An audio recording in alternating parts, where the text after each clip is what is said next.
आयुष्मान भारत योजना के तहत नेशनल हॉस्पिटल में मुक्त किए गए कैंसर के कमांडो ऑपरेशन। खबर मध्य प्रदेश के रीवा जिले से है, जहां आयुष्मान भारत योजना के तहत नेशनल हॉस्पिटल में मुक्त किए गए कैंसर के कमांडो ऑपरेशन। जानकारी के मुताबिक बताते चले कि नेशनल हॉस्पिटल रीवा में विश्व कैंसर दिवस की theme close the care gap को चरितार्थ करते हुए 6 मरीज का आयुष्मान भारत योजना के तहत कैंसर सर्जरी किया गया।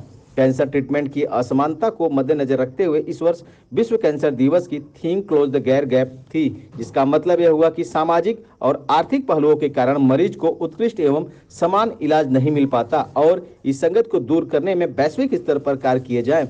विंध्य क्षेत्र में कैंसर का उत्कृष्ट इलाज न मिल पाने के प्रमुख रूप से 2 कारण हैं। एक तो कैंसर विशेषज्ञ चिकित्सकों की उपलब्धता न होना एवं दूसरा महंगे इलाज के कारण मरीज कई बार इलाज करा नहीं पाते। इन दोनों की कमियों को नेशनल हॉस्पिटल रीवा पिछले 2 वर्षों से पूरा कर रहा है। यहां पर cancer surgeon doctor Yogeshwar Shukla अपनी नियमित सेवाएं पिछले 2 वर्षों से दे रहे हैं एवं 100 से अधिक सफल कैंसर ऑपरेशन कर चुके हैं। साथ ही डॉक्टर रौनक वाला है जो जवाहरलाल नेहरू कैंसर संस्थान के मेडिकल आर्कोलॉजिस्ट हैं, वह भी यहां अपनी सेवाएं दे रहे हैं। हॉस्पिटल से बहुत तिवारी यहाँ पर आज के प्रेस कॉन्फ्रेंस वार्ता में आए हुए सभी मीडिया कर्मी भाइयों का तहे दिल से हार्दिक वंदन अभिनंदन करता हूँ। नेशनल हॉस्पिटल जिस प्रकार से आप लोगों के सहयोग से, आप सभी बड़े जनों के आशीर्वाद से सफलता की ऊंचाइयों पर अग्रसर हो रहा है, यह शुभकामना करता हूं कि आप लोगों का आशीर्वाद सदैव हॉस्पिटल के प्रति बना रहे। बीच बीच में आप सभी से रूबरू होने का एक ऐसी ही प्रेस कॉन्फ्रेंस के माध्यम से अवसर मिलता है।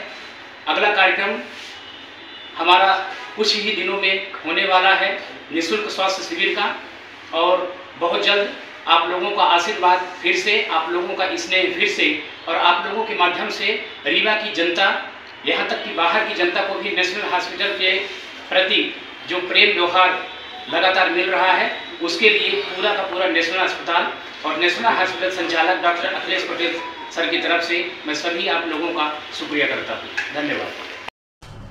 नमस्कार, मैं डॉक्टर अखिलेश पटेल, संचालक नेशनल अस्पताल रीवा से। आज की मीटिंग ये बताने के लिए थी कि अभी 4 फरवरी को वर्ल्ड कैंसर डे था। वर्ल्ड कैंसर डे में इस बार की जो थीम थी वो ये थी कि क्लोज द केयर गैप, यानी मरीजों के इलाज में जो देरी होती है उसको हमको कम करना है। एग्जाम्पल के तौर पे समझे या उदाहरण के तौर पे ऐसा कि जैसे मान लीजिए किसी मरीज को मुंह में छाले हैं, तो छाले का इलाज लेने में ही वो 2 महीने निकाल देता है। फिर उसकी बायोप्सी होती है, बायोप्सी के बाद डॉक्टर साहब बताते हैं कि इलाज ले लो या ऑपरेशन करा लो। छोटा सा लीजन है, छोटा सा घाव है जो ऑपरेशन करके उसको हम निकाल सकते हैं, पर मरीज यत्र कत्र पहले भटकता है, जबलपुर जा रहा, भोपाल जा रहा, नागपुर जा रहा। मरीज को इस बीमारी का जो ऑपरेशन हो जाना चाहिए वो 3 से 4 महीने हो गए। 4 महीने बाद फिर जब रिपोर्ट आकर उसका मन मना, या घर वालों ने कहा नहीं अब करा ही लो दादा, या घर वालों ने मना कर दिया अभी मत कराओ बढ़ जाएगा, वैसे ही ठीक हो जाएगा, आयुर्वेदिक खा लो, कुछ और अन्यत्र दवाइयाँ खा लो, पर कैंसर बाकी दवाइयों से नहीं ठीक होता। फिर 4-5 महीने बाद वापस दादाजी जाते हैं, डॉक्टर साहब ने बोला कि अब इसका दादा ऑपरेशन नहीं हो, क्योंकि जो छोटी बीमारी थी वो बड़ी बीमारी हो गई, तो इतना चेहरा तो काटा नहीं जा सकता। तो उसमें डॉक्टर साहब ने फिर कहा कि कीमो लगवा लो। एक कैंसर की एक दवा है जो कि नसों से बॉटल से लगती है और उससे मरीज ठीक हो जाता है। फिर मरीज घबरा गया, फिर उसने इलाज नहीं लिया, कीमो से सुना है कि मर जाते हैं, ऐसा हो जाता है, बहुत सारे भ्रम रहते हैं। तो ये जो देरी हो रही है, जिस मरीज का पहले दिन बायोप्सी होकर के, टुकड़े की जांच होकर के और उसका ऑपरेशन हो जाना चाहिए था, जो पूरी तरीके से उतना ही जीवन अपन निर्वहन करता जितना कि उसको ऊपर वाले ने दे रखा है, तो ये जो देरी हो रही है उन चीज़ों को हम यहाँ पे पूरा कर रहे हैं। हम पहले दिन आते ही मरीज के लक्षण देखते करते हैं, जैसे हमारे सीनियर सर हैं डॉक्टर योगेश्वर शुक्ला सर, जिनके नेतृत्व में हमारा सिनर्जी कैंसर केयर और ऑपरेशन वाली सारी चीज़ें पिछले 2 सालों से हम लोग कर रहे हैं। तो ये जो गैप वाली चीज़ है ये हम लोगों ने कम करी है, और WHO की थीम भी यही है कि पहले दिन ही मरीज आकर के उसकी बायोप्सी हो जाए, सिटी स्कैन हो जाए, और उसको ऑपरेशन की जरूरत है तो तुरंत समझा करके उसको ऑपरेशन में कर लिया जाए। तो ये चीज़ें हम लोग रीवा में दे पा रहे हैं, इसके लिए आज एक प्रेस कॉन्फ्रेंस रखी है। बाकी की चीज़ों के लिए थोड़ा सा योगेश्वर सर हमारे पास प्रकाश डालेंगे इस पे। जी सर। मेन 2 ही प्रॉब्लम आती है, जैसे केयर गैप की बात आती है कि अव्वल तो उपलब्धता, जैसा कि हम सब जानते हैं कि कैंसर विशेषज्ञों की उपलब्धता कम है, लोग नहीं अवेलेबल होते, तो कई बार जानकारी के अभाव में इलाज नहीं हो पाता। तो जैसा कि अखिलेश ने कहा कि हम लोगों ने 2 साल पहले ये प्रोजेक्ट शुरू किया था और 2 साल से निरंतर हम यहाँ पे कैंसर की सुविधाएं दे रहे हैं कैंसर इलाज की।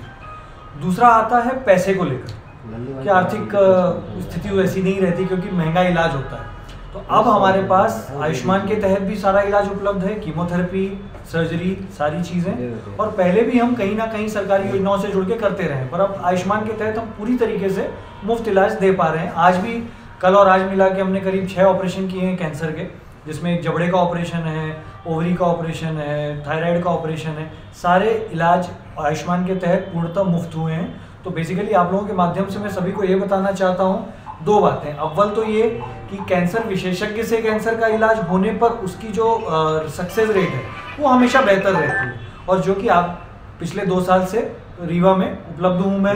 मेरे साथ डॉक्टर शौनक वलामे हैं जो कि मेडिकल ऑन्कोलॉजी का सपोर्ट देते हैं, जवाहरलाल नेहरू से हमारा जो टाई अप होता है उसके तहत। तो हम दोनों मिलकर यहाँ 2 साल से सेवाएं दे रहे हैं, पहला। दूसरा ये कि आर्थिक स्थिति का कोई बहाना बनाकर ये नहीं कह सकता कि साहब मैं इसलिए इलाज नहीं करा रहा, क्योंकि आज की डेट में आयुष्मान भारत योजना के तहत नेशनल हॉस्पिटल में कैंसर का संपूर्ण इलाज मुफ्त उपलब्ध है।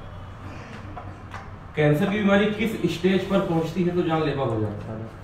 देखिए साहब, जानलेवा बहुत बड़ा शब्द है। बात यह है कि कल भी जैसे हमारा एक CME था सतना में, तो वहाँ भी डॉक्टर्स के सामने हम यही बात बता रहे थे। 2 मेन चीज़ें। अव्वल तो सबको ये समझना चाहिए कि कैंसर का इलाज संभव है, किसी भी स्टेज में संभव है। कहने का मतलब स्टेज 4 में भी आज का ज़माना वो नहीं रहा कि साहब स्टेज 4 की बीमारी हो गई अब तो रहने दो, इलाज का कोई मतलब नहीं है। क्यों? क्योंकि ऐसी दवाइयाँ हैं, ऐसी चीज़ें हैं जिससे हम बीमारी को कंट्रोल कर सकते हैं, मरीज को सिम्टम लेस बना सकते हैं। मतलब जो भी उसकी परेशानियाँ हैं, दर्द है, घाव है, कोई भी चीज़ें हैं जैसे रक्तस्राव हो रहा है, ब्लीडिंग हो रही है, वो सारी रोक सकते हैं और एक नॉर्मल फंक्शनिंग बना सकते हैं। तो बाकी हाँ, अगर बिल्कुल ज़ीरो बीमारी की बात की जाए तो स्टेज 1 स्टेज 2 में तो हम बहुत अच्छे रिजल्ट दे पाते हैं। स्टेज 1 में ऑलमोस्ट 95% क्योर रेट है। अलग अलग कैंसर्स का अलग अलग है, ब्रॉडली अगर बात करूँ तो। स्टेज 2 में समथिंग लाइक 60-70% तक का क्योर रेट है। क्योर रेट से मेरा मतलब ये कि एक बार अगर इलाज कर दिया गया तो जीवन में कभी भी दोबारा बीमारी नहीं आएगी। लेकिन जो 20-30% में अगर आती भी है, जैसा कि मैं कह रहा हूँ, रिकरेंस भी अगर होता है, तो उसमें भी आज की डेट में ऐसे इलाज उपलब्ध हैं कि वापस से उसको इलाज करके जीवन को लंबा किया जा सकता है। तो वो ज़माना बिल्कुल नहीं रहा कि कैंसर हो गया तो साहब कुछ नहीं हो सकता, या हाई स्टेज का कैंसर हो गया तो कुछ नहीं हो सकता। आयुष्मान कार्ड में ऑपरेशन सिर्फ निःशुल्क है कि बाकी बायोप्सी और दवाएं वो सब निःशुल्क है? वो अखिलेश जी बताएंगे। आयुष्मान कार्ड में 2 स्पेशलिटी हमारे पास हैं, जिसमें से कैंसर की कीमोथेरेपी, ये मरीज का प्रूवन केस है, कहीं से यदि बायोप्सी, सीटी स्कैन, सारी चीज़ें हैं तो हम उस पर कीमोथेरेपी पूरी तरीके से निःशुल्क है, जो 15,000 या 20,000 से लेकर करके 1 लाख रुपए तक की होती है अलग अलग बीमारियों में, वो संपूर्ण तरीके से निःशुल्क है। दूसरा ऑपरेशन है, तो ऑपरेशन भी अपने पास प्रूवन होना चाहिए, क्योंकि हमें पोर्टल में डालना रहता है कि हाँ ये मुंह का कैंसर है, पर्चे में रहना चाहिए या बच्चेदानी का है। यदि उसके पास रिपोर्ट है तो ऑपरेशन भी पूरी तरीके से निःशुल्क है। ऑपरेशन में बिस्तर चार्ज, दवाई, ऑपरेशन का चार्ज, बेहोशी का चार्ज, ICU का चार्ज, वार्ड की सारी चीज़ें निःशुल्क। जैसे देखने को आया है कि यहाँ पे रीवा शहर में जांच नहीं हो पाती है सही से, तो इस तरह की क्या व्यवस्था रहेगी अपने हॉस्पिटल में और किस तरह से इलाज के लिए लोगों को फोर्स करेंगे इलाज कराएं, क्योंकि बिना इलाज के लोग मर जा रहे हैं? बात बिल्कुल आपकी सही है। इसमें 2 देखिए, जांचों में 2 प्रॉब्लम आती हैं, जो कि मैंने जैसा कि चूंकि हम 2 साल से काम कर रहे हैं तो हमने वो चीज़ें जब हमने शुरू किया था तो प्रॉब्लम बिल्कुल सही आ रही थी। जैसे एक तो CT स्कैन या MRI कराते हैं तो फिल्म तो हो जाती है, बट रिपोर्ट का इशू आता है, क्योंकि नो डाउट उस लेवल की रिपोर्टिंग नहीं है अवेलेबल। बट जैसा कि मैंने कहा, हम लोग जब ऑन्को सर्जरी कर रहे हैं, पढ़ रहे होते हैं, हमारी ट्रेनिंग होती है, तो हमारी ट्रेनिंग ही होती है फिल्म पढ़ने की, हम रिपोर्ट पे जाते ही नहीं। तो वो पार्ट सेटल हो जाता है ऑनलाइन मेरे पास सब। जब मैं भोपाल में रहता हूँ तो फिल्म्स आ जाती हैं, मैं वहाँ से रीड कर लेता हूँ। जब भी मैं आता हूँ तो यहाँ फिल्म्स देखता हूँ, उसके बेस पे प्लानिंग होती है। दूसरी बात आती है बायोप्सी की, हिस्टोपैथोलॉजी जो इसे कहते हैं, तो वो भी हम यहाँ पे लोकली नहीं कराते हैं। जहाँ मैं भोपाल में हूँ वहाँ पे हमारे जो टाई अप हैं, हम वहाँ पे यहाँ से सैंपल भेज के कराते हैं। तो वो दोनों ही चीज़ों का हमने तोड़ निकाला हुआ। ऐसा है जैसे कि अपने नेशनल हॉस्पिटल में देखा गया है कि ऐसी मशीनें यहाँ पे आ जाए, क्यों भोपाल जाना जाए, क्योंकि यहाँ पे इलाज कराएं फिर उसके बाद वहाँ जाए, तो इस तरह की व्यवस्था क्या रहेगी और कैसे रहेगी? बिल्कुल सही बात है। जैसा कि मैं बताऊँ, शुरुआत जब हमने की थी, हमने केवल सर्जरी से शुरू की, चीज़ें धीरे धीरे बढ़ी, फिर हम विभिन्न योजनाओं से जुड़े सरकारी, तो हमने आर्थिक सहायता नहीं मरीजों को। फिर धीरे से हमने जवाहरलाल नेहरू से टाई अप किया क्योंकि मेडिकल ऑन्कोलॉजी सपोर्ट की प्रॉब्लम आ रही थी। जैसा कि सभी जानते हैं कि भाई 3 विधाएं हैं, रेडिएशन, कीमो और सर्जरी, तो तीनों के अलग अलग स्पेशलिस्ट होते हैं। तो रीवा में नेशनल के पहले या कहीं भी मैं कहूँगा विंध्य रीजन में मेडिकल ऑन्कोलॉजिस्ट की व्यवस्था नहीं थी, तो हमने जवाहर से टाई अप किया, वो लाए। अब तीसरी चीज़, जैसा कि आपको जो इंडिकेशन है रेडिएशन का, मैं समझ रहा हूँ, तो अगला स्टेप शायद वही है। थोड़ा सा वो बड़ा प्रोजेक्ट होता है, लगे हैं, देखते हैं आगे अगर कुछ बन पाए चीज़ें तो। बाकी 3 में से 2 विधाएं तो हमने क्रैक कर ली हैं, कंटिन्यूसली कर रहे हैं। तीसरी चीज़ है देर सवेर भगवान ने चाहा तो वो भी होगा। अपने माध्यम से लोगों को क्या बताना चाहेंगे, कैंसर किस तरह से खतरनाक बीमारी है, अपने माध्यम से बताएंगे कि क्या कैसे इलाज किया जाए। 3 बातें बताना चाहूँगा। अव्वल तो ये कि हम सब जानते हैं कि कैंसर कारक क्या है, तो कृपया करके उससे बचें। तंबाकू, गुटखा, शराब, ये सब नशों से बचें। दूसरा, छोटा सा अगर कोई प्रॉब्लम होता है, जैसे छाला हो गया, गठान हो गई, रक्तस्राव हो रहा है, ब्लीडिंग हो रही है, जॉन्डिस हो रहा है, तो उसको नज़रअंदाज ना करें कि अरे हम डॉक्टर के पास जाएंगे तो कहीं कोई बीमारी ना निकाल दे। डॉक्टर कोई बीमारी नहीं निकाल रहा है, बीमारी है आपके अंदर, डॉक्टर उसका इलाज करेगा। आप जल्दी पहुंचेंगे, जल्दी समझ में आएगा, स्टेज 1 में आएंगे, उसका कंफर्म इलाज हो पाएगा।